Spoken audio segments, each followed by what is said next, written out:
Hello, YouTube. Good morning, good afternoon, good evening, wherever you happen to be in the world. Nerdarchy Dave here with Nerdarchy for Nerds by Nerds, and I'm joined with a couple of nerds. I got Nerdarchy Ted with me, and we also have special guest from RPG Crate, Chris.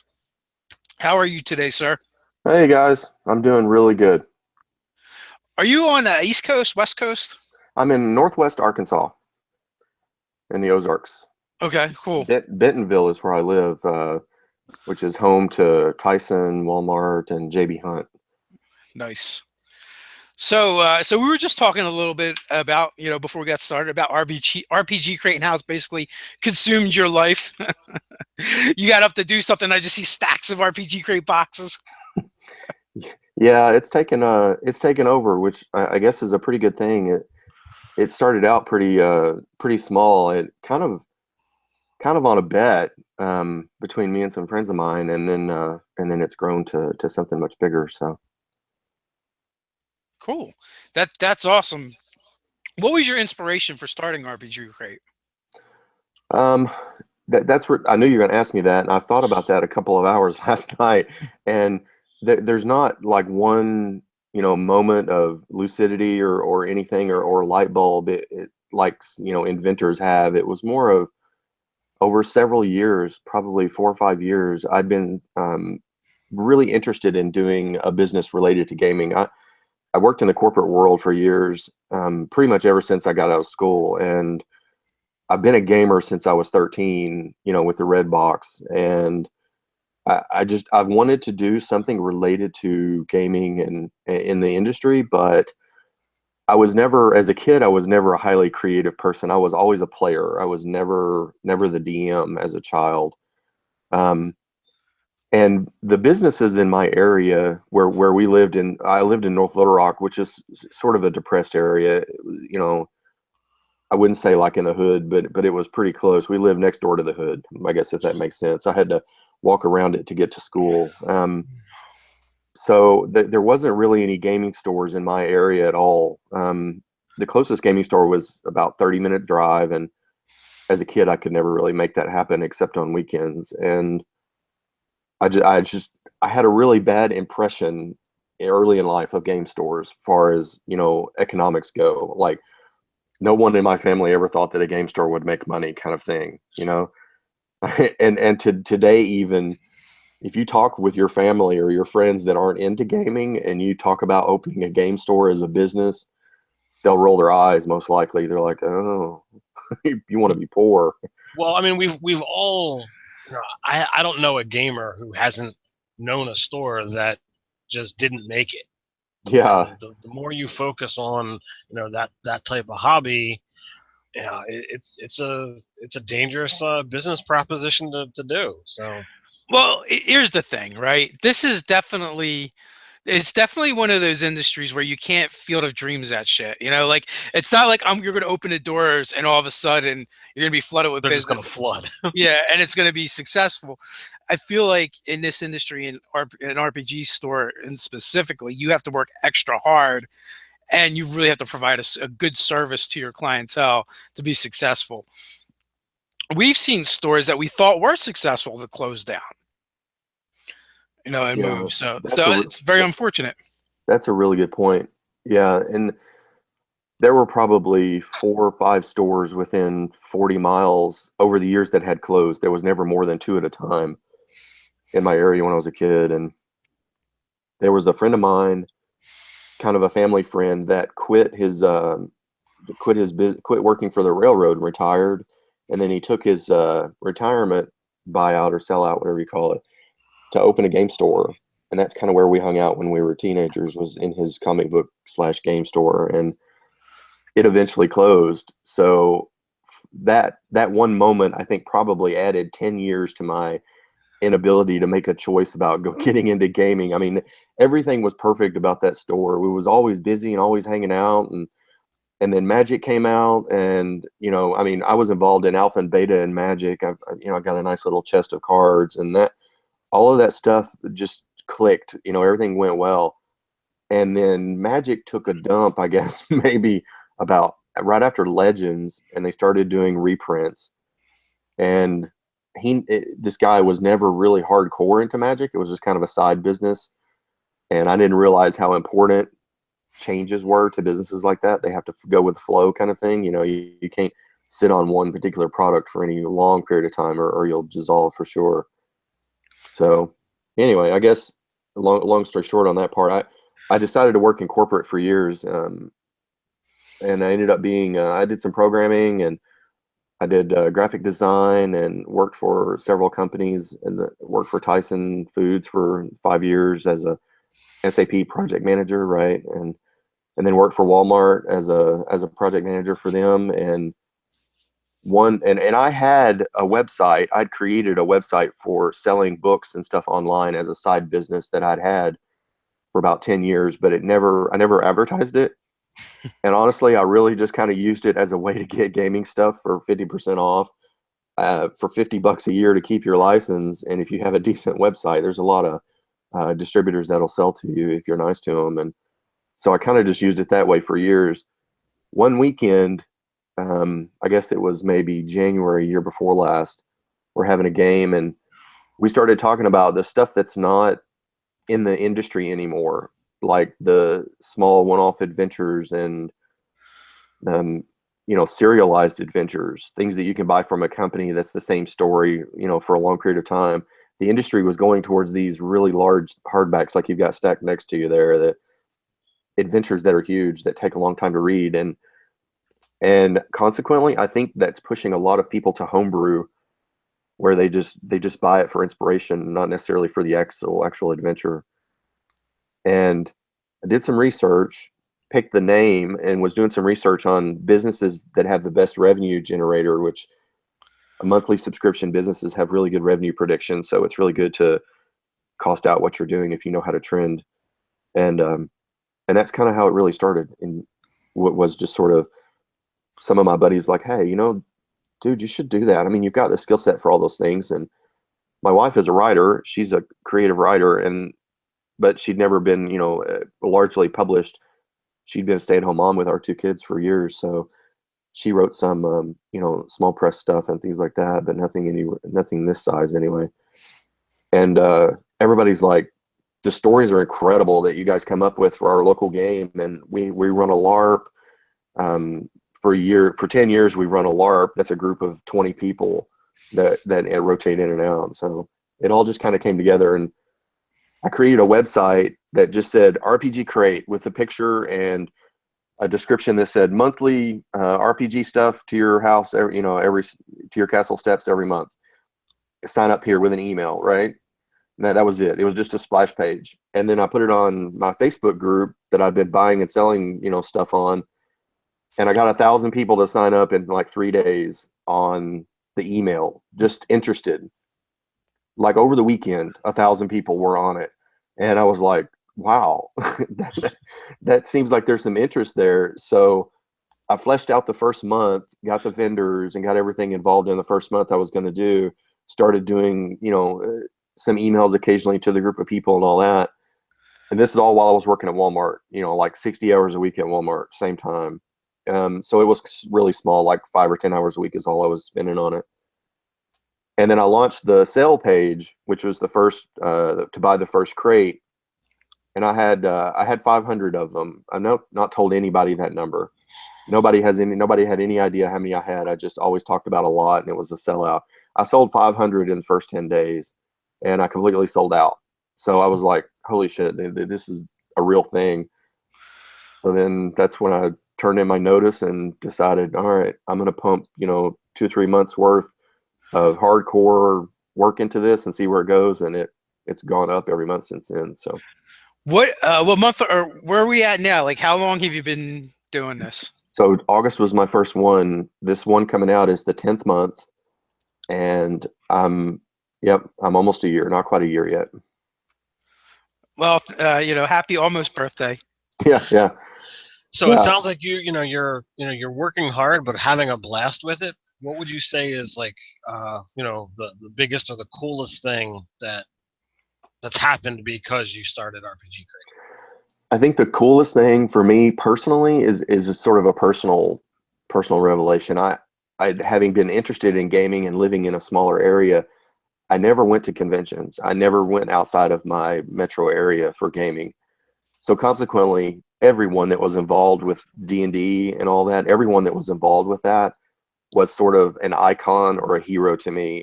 They were rock stars. I really didn't know these guys. So within the first month of calling and talking through industry people about how the interest might be to, to send hundreds of copies of an item to a subscription service, it's guaranteed sales. Everyone was so open to it. They were just, how heck yeah, guaranteed sales and that kind of thing. So I got to meet a lot of the industry people, and that's been the coolest part is, at first, my first month, I was wanting autographs from everything, oh man, this guy, I want Frank's autograph. I want, everyone that I could think of it. And, and now it's more of shaking hands with these guys and, hey, when are we going to get something in your crate, that kind of stuff. Awesome. I have a couple questions from our patrons. They go to the front of the line. We got Brad Scary. How do you figure exactly out what to put in each crate? Do you sometimes use a theme? Yeah, so I do use a theme every month, and the theme is a generic theme. Like 1 month was vampires. 1 month was undead, which was sort of similar to vampires. 1 month we did, one of the most popular months we did was called Dungeons Deep, was a December crate this last December, which was dwarves and large dungeons. And I pick a theme first. That's the first thing, is to decide where that theme lands. And then I hardcore start researching items to put in it and trying to make sure that things fit the theme closely or they're neutral, one or the other. Well, you're wearing the shirt for the last crate, which is the treasure or gold theme. Yeah. So this one was all that glitters, and I've had that theme picked for probably 3 or 4 months now, and before I released it. And that was kind of an easy one, but the t-shirt was a little harder to come up with. So it's a pile of gold, and nobody really commented, but it's a pile of gold with an eye in it in the top. And that's sort of a salute to Smog with hiding in the gold. And in the adventure for that month, that event occurs. There's a dragon hiding in a gigantic hoard of gold, and then the party has to come to find out, the spoiler incoming if anybody's not seen it yet, but come to find out the Behir is guarding the gold treasure from the ceiling, and the dragon in the pile is actually dead. Behirs are known to fight with dragons, so he killed a dragon, drug it into his lair, and covered it in gold, and uses it to eat adventurers. So that's pretty evil adventure. They go counting all the gold, and the dragon's already dead, and then the Behir attacks them from the ceiling. So, and then I had a miniature that was, similar to the theme. So I want to expand on that just a little. Actually, that I get questions about the themes. Something I think that not a lot of people realize is, so when we wrote the Tales from the Bloody Bucket, which is the adventure setting that our homebrew stuff is in, that the things that we write, every month there's 3 adventure cards, and those are written, from Tales from the Bloody Bucket. Those cards are serialized within the crate, and then every month is serialized within the campaign. And to my knowledge, there's not really a roleplay product out that does that right now, that's serializing within a month, and then within the month to month. And then I have plans to do year-to-year serialization as well. So, I didn't even realize that. And we open up the crates and look at them. The T-shirt is often tied to it. The dwarf month was a perfect one. The 3 dwarves were in the story. The dwarves had a recovered dwarven mine, and they turned it into a brewery. And then the T-shirt has the Dwarven Deep Ale Brewery logo on it. And the 3 dwarves live in the same town that the next month, Monster Menagerie, where a circus with a bunch of creatures in it comes to town. They live in the same town, and it's all tied together. The download that you can get for the Bloody Bucket has a whole bunch of NPCs and critters and all of that from every month. and I add to it, and it's all just building this huge sort of microcosmic campaign that can be sit in anybody's world if you wanted, or you can wait until we reveal our entire world. Oh, okay, so I guess that leaves me a couple of follow-ups, and I think you might have just partially answered one of those. Well, one is I was wondering how long it actually takes you to put together the stuff for the crate, or at least select it. And the other thing was, are you going to eventually compile all those into one product? So it takes, now my product is only about a fourth of the crate. Then all the other stuff is things I procure from other places. It's really, my product is kind of the teaser that gets you into gaming and keeps you close to the table. And then the other, which can be used in any campaign if you want. That's the guaranteed to be able to use item if you're a gamer.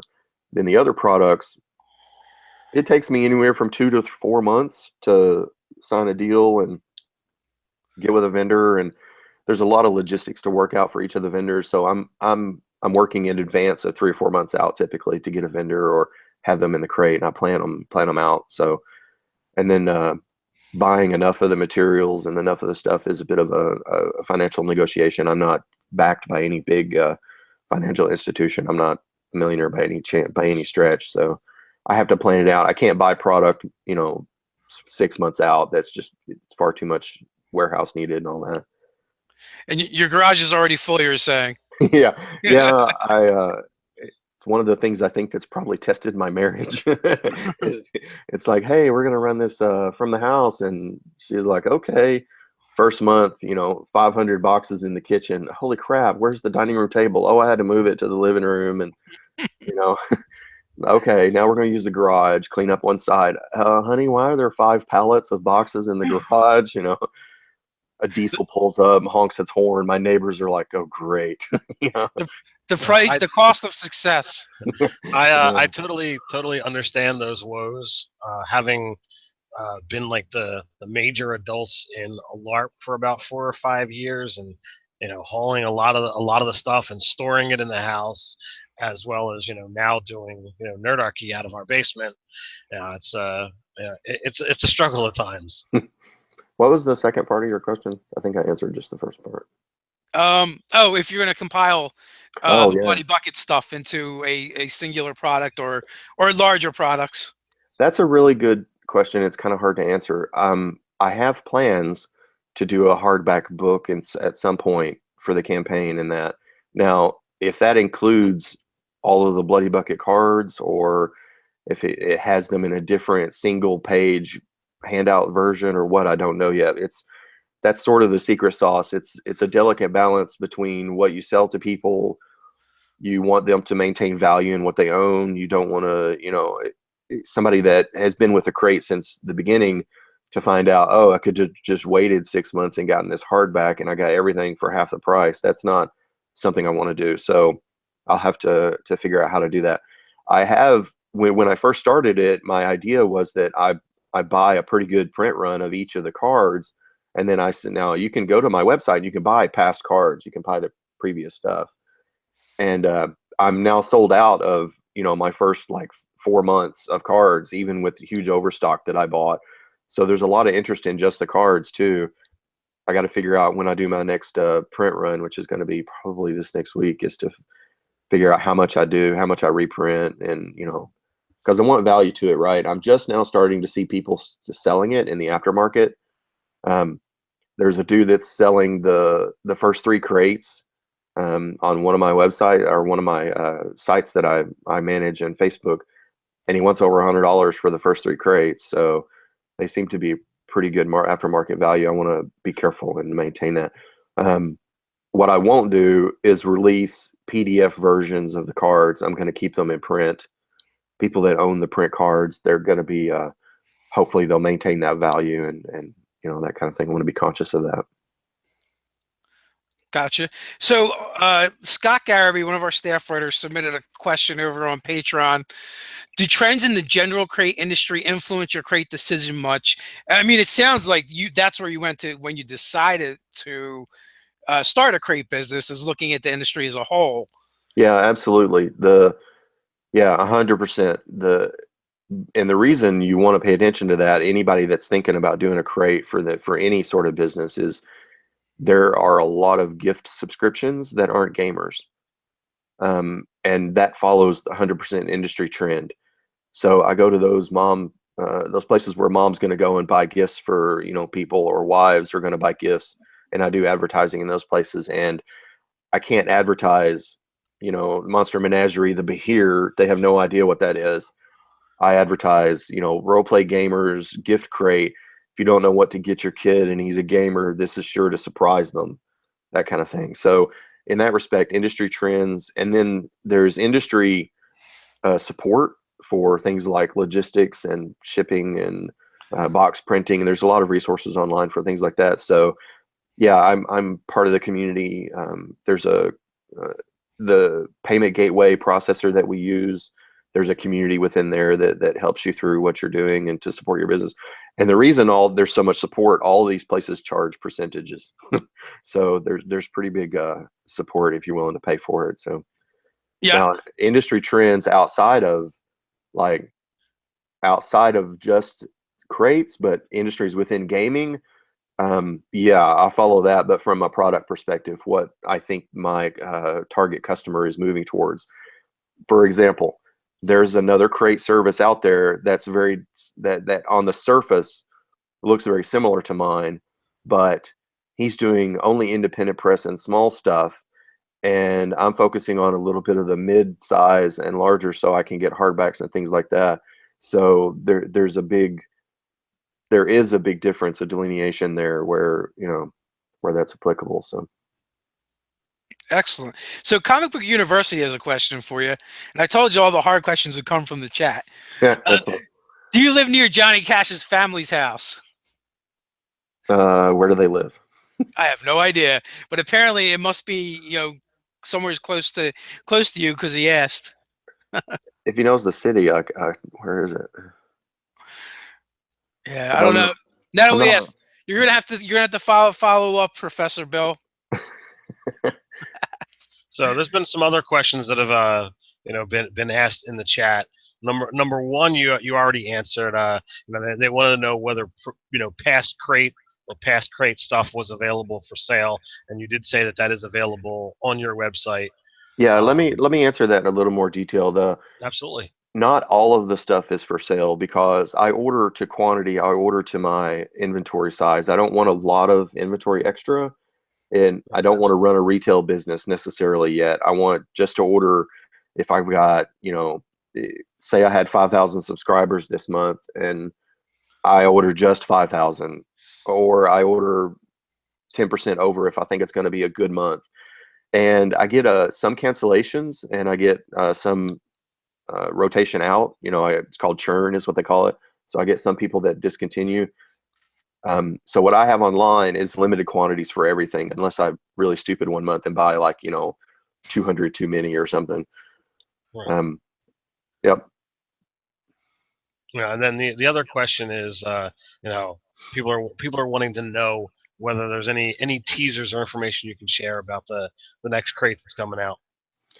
The next crate is no teasers for that one. That's Powers Arcane, and that's a super secret one. I will tell you, I have an exclusive miniature, and a lot of my miniatures are rare. You don't find them everywhere. They're from Effin' Cool Minis. John Popson runs a fantastic business. Anybody that wants old school feel miniatures needs to hook up with Effin' Cool Minis, and they some of the stuff we do with him is exclusive to me. We pay, or he pays or I pay or we share it or however that works out. A modeler, a sculptor, and they create a unique miniature. So that's a really, really good aspect of these crates is that you, as a gamer, you will never be able to go get custom miniatures because the price point is just too ridiculous. Right. Now you could go to one of those smaller outfits that do custom player pieces, like what is that one that does the 3D printed? You can sort of customize it. Yeah, and there are, I don't know, maybe there's like a million combinations you could come up with, but it's not metal. It's going to be resin printed in some way. So in this crate, we got a miniature coming up that's going to be unique. And of course, the Bloody Bucket stories are going to be related to the theme. There will be a T-shirt. Oh, and in fact, I've committed to doing a T-shirt pretty much every month. It's a great value. Gamers love it. If I would say anybody that's not interested in the T-shirts, they make incredible gifts to gamers. So Dies is where he's from. Dies. Yeah, DYESS, Arkansas. yeah. No, I'm gonna have to Google that, see where it is. Also, guys, the website is in the description. You can find a link for RPG Crate, so you can go check it out. And I see some questions I wanted to know about the monthly price. Yeah, it's $29.89 a month, roughly $30 a month, and you pay shipping in addition to that. Shipping averages $7.50. Some get it for $6.50. Some have to pay almost as much as $10, depending on how far you are from me physically. So I'm in the Midwest. If you're in California or New York, it's going to be larger shipping. The reason I've done that, and I know some crates, not just RPG related crates, but other services, they say shipping included. And I did that for a very specific reason, is I wanted to maintain the cost of the crate myself and separate myself from the shipping cost so that people understand when cost goes up, it's a shipping cost increase. It's not me. And I didn't want those to be combined. So USPS, ships things and raises their own costs. So there's that. Hang on. I think I might actually have a shipment. Can you hang on just a second? This is live in real time. So hold on. No, take us to the door with you. And there's the stack of RPG Crate boxes behind him, as Dave said. Yeah. When he had gotten up earlier, I had seen that. I was wondering if that was coming. I heard the doorbell. So what's going on, everybody in the chat? Now is a perfect time to start roll call. Okay, cool. Yeah, it was a delivery, so I got my wife helping with that a little bit. So you sent the missus out to start unloading pallets? She'll just point. Nice, excellent. So while you were gone, I had them start the roll call. So very shortly, they'll start sounding off where they're from. Oh, it's funny. Someone's dog barked when your doorbell rang. Go get the door. Yeah, we got Tampa in the house. We got Cleveland. We got PA. Washington State, Pittsburgh, Canada. Oh, Canada, yeah, nice. Yeah, we end up with people all over the place. Is that? I don't think that Canada's a legit Canada though. No, that one's legit actually. Oh, I thought he was in New York. No, he's from Asbury Park, but he lives in Canada now. So, Bryant, we've got Corpus Christi, Ohio, upstate New York, Oregon. We got Minnesota, Southern California. What is that? Saskatoon, Saskatchewan. And I know Kirsch is messing with me, although that's probably where he's from. We got Singapore, Colombia, Utah, London, Birmingham. Singapore, that must be military. Maybe, or just an RPG fan overseas. West Germany. We're all over the world. Phoenix, Texas. So the guy in Germany wants to know: do you ship out to Germany? Mexico. I do ship. Do you want me to wait till you finish your roll call? I can answer. That's all right. Go ahead. Yes, I do ship pretty much anywhere.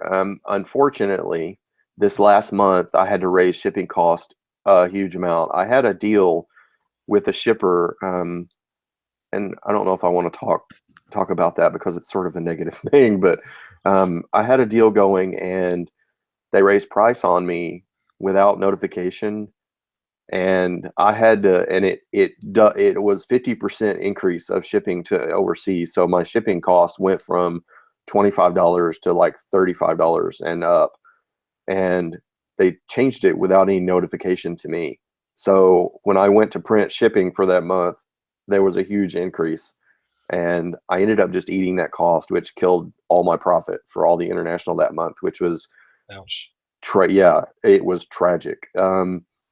So I'm in negotiations with another place to try to alleviate that. But in the meantime, to keep the international people even getting a crate, I had to increase shipping cost. And I notified everyone that it was going to happen. I ate the whole month myself. I didn't want to raise cost. I could have raised cost immediately on everyone and just, done the same thing, but it was so wrong from a business perspective. I just couldn't bring myself to do it.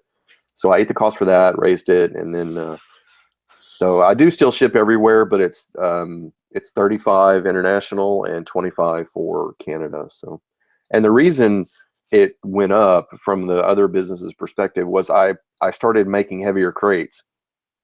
As soon as I put a hardback in that Joker, the weight went over 2 pounds, and that one crate was almost 4 pounds with that gigantic hardback in it. So you can't ship those cheap. You're gonna have to start removing the covers. Tommy, we can have the cover too, but we got to charge you more. Yeah. I had some people that suggested, like a digital crate for international. That's just it's not logistically probable. It's just not something we could do most likely. So, unfortunately, I'll just have to charge more for people that want it in those places for now, anyway. Curse you, international. Anybody Yeah. that does a Kickstarter knows this pain. You do a hardback on Kickstarter, you better be ready for that, or you're going to go out of business. I've seen people do Kickstarters with a hardback that didn't think through that, and suddenly they charge $6 for shipping, and then now they're being charged 25. Yeah, be careful. Well, we've even learned some of this stuff just from doing giveaways. Like our last 3 giveaways were the last 3 out of 4 giveaways were international, and then one of the things we discovered too is when we do a giveaway international, we have to declare it's a gift, so that the person receiving it then doesn't have to pay to get it. Yeah, or less than $15. Just make it $14. Oh, for the value. Yeah. I don't know. I have to talk to my shipper about that. I don't know how any of that works. Well, there's a customs form that you have to fill out with a declared value and yada yada yada. You're doing all that online though, right? That's super easy to do that online. No, I actually have the forms over there. I don't actually have a mail print station. I actually go to the location. What? Yeah. What does that? Yeah. Use PayPal now, man. Use PayPal and use their Ship Now feature. Does international customs forms automatically, everything. You print it on a piece of paper and tape it to a box and go. Your regular carrier will pick it up. I'll have to look into that. Yep. Just need to weigh it and be sure you get the right price on there. Oh, see, Nerdarchy educational sometimes. I love that kind of stuff. I think that maybe is why I'm doing okay at this. It took me when I was dreaming up the business, it took me literally 4 months to decide on a logistics partner for shipping labels and a printer. So I have dreams about buyer's remorse. I have horror dreams about buying something that's a bad move. So consequently, I over research. Well, that can be a good thing at times. Yeah.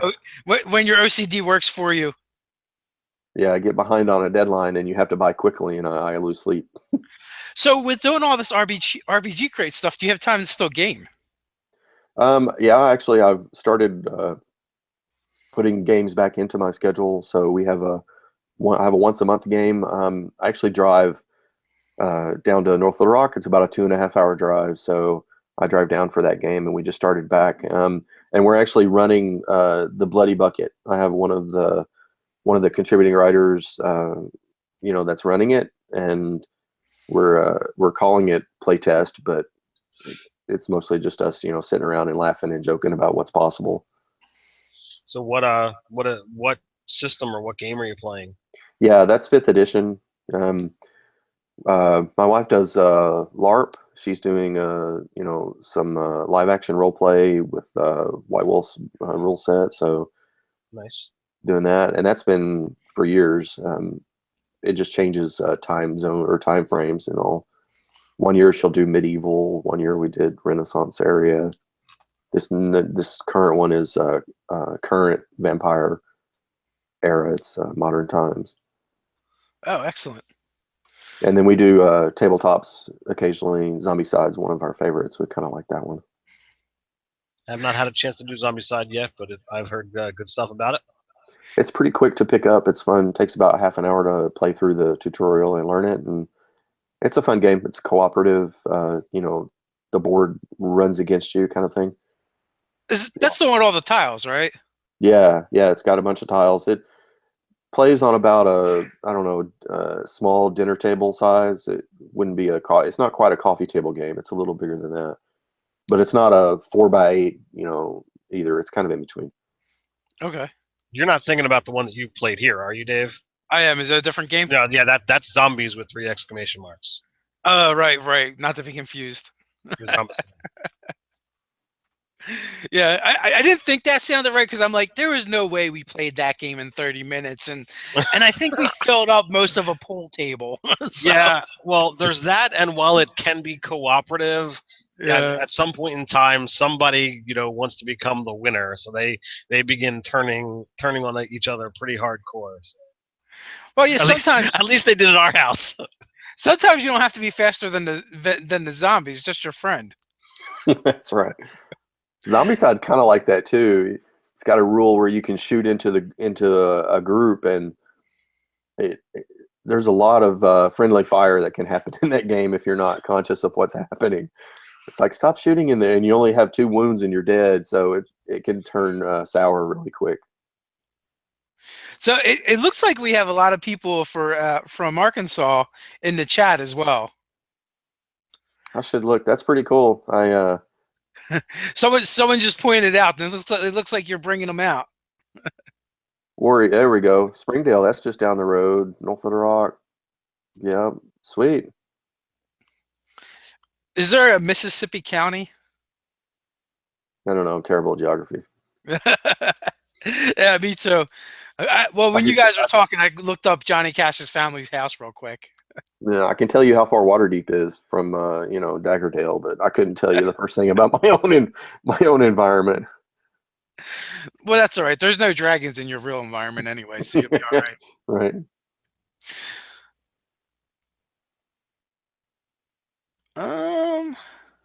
Sorry, I got lost in the chat a little bit, but I don't know. And it's worse too because you catch like a piece of the conversation. You're like, what are those guys talking about? So we've had a good, solid, steady 50, 60 people on here. So hopefully RPG Crate will branch out even further. Yeah, that's awesome. So do you have any goals you want to share or objectives for this year? Yep. So super secret. I'm going to give your fan base a couple of super secrets here. Nice. The first one is I have a 12-month. I'm going to be releasing a 12-month membership incentive. So if you subscribe to RPG Crate for 12 months and you stick with it, actually you don't even have. It doesn't have to be contiguous. It could be whatever. If it takes you 16 months to get 12, that's fine. And it's going to be an awesome surprise. It's going to be a crafted item from a very reputable gaming craft company, and everyone that has 12 months is going to get one of those free. Very nice. Cool. Yeah. Will be one more super secret. We are going to do a sci-fi crate for 1 month. We're gonna bring science fiction into the crate, and it's going to be playable with the fantasy roleplay stuff as well. So it will be sort of City of Gold, or one of those adventures where you get lasers and D&D mixed a little bit. So we'll do a crate. We'll do a crate like that. We'll do some lasers and things like that in a month, and that'll be announced in a few months. Is that going to coincide with the release of Starfinder? That is a really, really astute observation, and that's all I will say. Are you going to be at any upcoming cons? Yep, I go to 3 cons. I go to Gamehole Con, which is in all of the two that are the 2 big ones up there up north. Gamehole Con and Gary Con. I go to those 2. And then this one coming up is NTRPG, North Texas Convention. I'm going to that one in a couple of weeks. Yeah, I keep hearing about that one, but I also keep hearing it's more like the industry, right? It's more for like industry people. The conventions? No, not that specific convention. No, I don't think so. I mean, I personally, let me rephrase that. I'm not certain because I haven't actually attended NTRPG Con yet. However, I know the guys that run it, and they're involved with me in some of the Facebook stuff we do, and they helped me with item procurement early on. So I know those guys, and they are all heavy gamers. There's a lot of games scheduled for the weekend, and it's a long weekend. I have found that the longer conventions tend to be player conventions. Industry people won't go and sit for 5 days at a booth typically, unless there's thousands of people, like a Gen Con or a huge one. The smaller conventions, the mid-sized conventions, tend to be more player related, honestly. Yeah, well, actually, this is a smaller one, and it's actually two different guys in the industry, from Nord Games and from Frog God Games. Both had said, and I might be mixing up the convention too, but they're like, it's a small one. There's not like a lot of people there, but it tends to attract a lot of industry people. So Oh, like you're there playing and gaming with the guys that like made the games. oh, I misunderstood what you meant by industry people. Okay. Yes. So Bill Webb with Frog Gods, one of the vendors that we have in our crate, and Bill and I talk a lot. We've chatted at the conventions. Yeah, it brings a lot of the contributors, a lot of the people that work in the industry. Yeah, absolutely. If you want to get autographs and things like that at this convention, that's a place to do it. I think Frank's going to be there, Gygax and them are going to be there. The Sons are going to be there, that kind of thing. A lot of people. Yeah, that's the one I would like to make, but I don't think I'm going to make this year. We're going to be doing Origins. We're going to hit Origins. We're going to hit Gen Con and PAX Unplugged this year. And actually, this year, PAX Unplugged, we're basically going to be the booth girls for Open Legend. Oh, okay. Nice. So we're going to help Open Legend run their booth over there. So that should be fun. Nice. Are you guys actually vending at Gen Con? We are not. We're not vending at anything. Oh, you just I'll tell you, I've done both. I did a street campaign, and I did a booth, and there's something said about both. I mean, as a roamer, you can hobnob with whomever you need to and go wherever you want. Yeah, there's goods and bads about both. For us, having the problem with having a booth is we don't actually sell anything. So like we can get nearly the same results without a booth, minus all the overhead. Why don't you sell something? Well, because we're Nerdarchy. We don't sell stuff. We just talk about stuff. The only thing we could do would be to print up a whole bunch of different, T-shirts and things, and then we'd be stuck with any leftover stock, and that's not, it's not what we're about. That's kind of the extraneous things. If anybody really wants to get into that stuff, we probably will sell something at some point. We just haven't figured out what yet. We did consider a subscription box, probably a couple months before we seen the first one. It's a full-time gig if you want to make it work. So everybody that's watching this, there's some. I'm intrigued by other people asking me questions. They say, "Hey, how hard is it to do that? Is it full time? That kind of thing." And questions like that usually have a little bit of an interest behind. They're like, "Yeah, maybe I could do that." And I'll tell you, so be prepared for a full-time job. It's a lot of hours tracking down vendors and doing logistics and all that.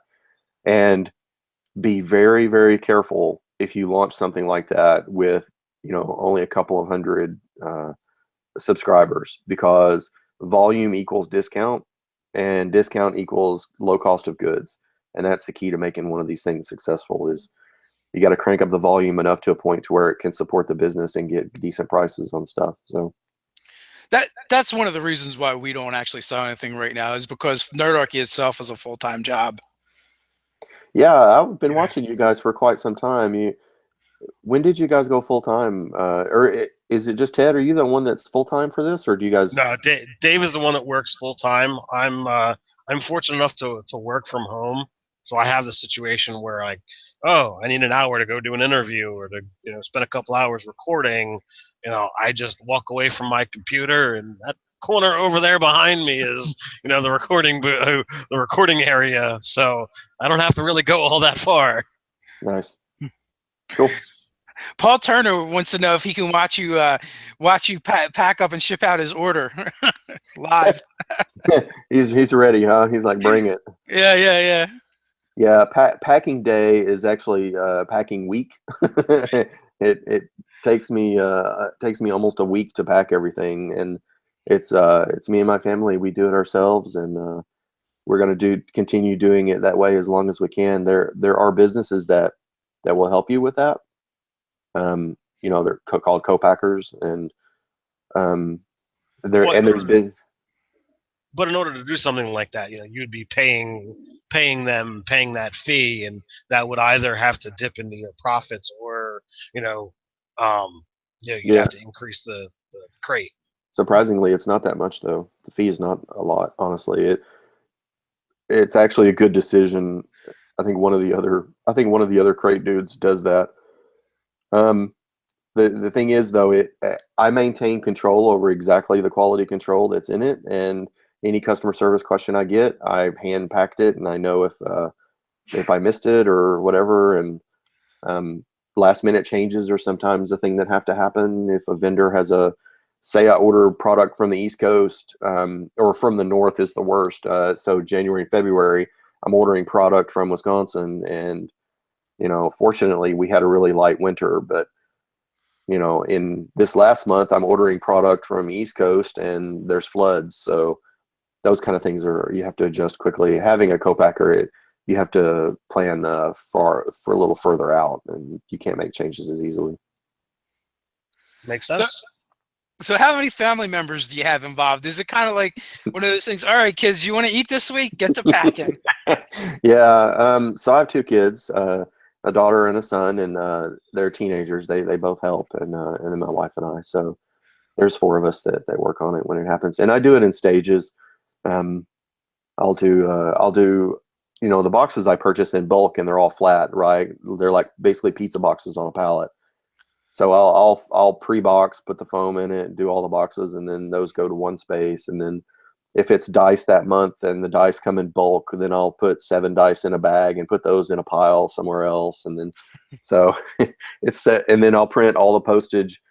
When I get to the point to where I'm going to start, actually packing and mailing, I'll print all the postage, because when you print postage, that sends emails to everybody, and they're like, "Oh yeah, it's coming." And then if it's 4 days before they get it, I get a boatload of emails. Where's my box, man? That stuff. Hold on, I have to address a comment in the chat real quick. Yeah. The problem with the Puck cosplay for Alpha Flight is Puck doesn't have a beard, or enough of a beard. I usually just stubble, from what I recall. Except for if you do like before he got like shrunk by Razor or Black Razor, then was it Razor or Black Razor? I think it was Razor. Before he got shrunk, he might have had a beard then. But then I would need stilts because he was like 7 foot tall. Sorry. That really kind of stumped me. It's just the weirdness that happens in the chat sometimes. See, sometimes the chat people, they actually come to listen to what we're saying. Sometimes they come to just talk to themselves. It's a really weird dynamic. Our fans are awesome. So I want to say something else, the kind of related to the product acquisition and things. I would consider this an open call to anyone that wants to get published. Send me an email, and if you have a product idea or you have something that you're interested in getting in the crate, send me an email with a link to a picture of your product, and we'll talk. This is a perfect opportunity for somebody that's new to the gaming industry or wants to get involved in it. If you have talent and you just don't know how to make it happen, then I can talk you through that. I have deals with printers and things like that, and if we pick your product, then we'll get it out to lots of people, and Now that goes for printed IP, art, and things like that. Crafted items are very difficult to get in the crate because a personally, crafted item, people expect money for their time, and that's not possible for a crate typically. So if you have an item that you've been crafting and you think there might be commercial production possibility, then we can talk through that too. I'll give you an example. So of a success story. Ben Mirabelli was an artist. I just was looking around online for stuff, and I found this dude.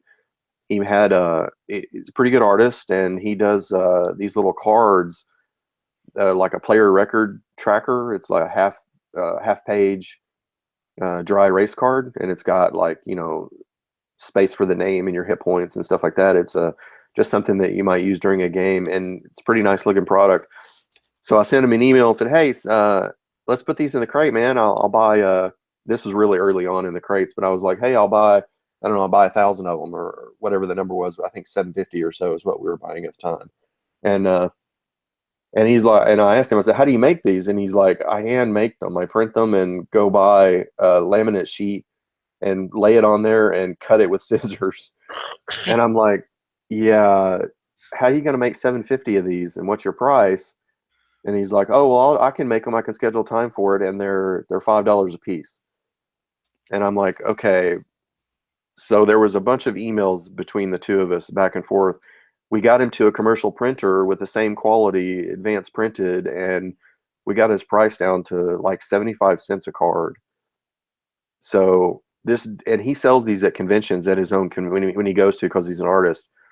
So a product that he was selling for $5 that took him 15 minutes to make one of them, he doesn't spend any time making it. His input cost is 75 cents, and he sells it for $5. So I mean, I don't know how many he's selling now, but that was a success story in our opinion anyway.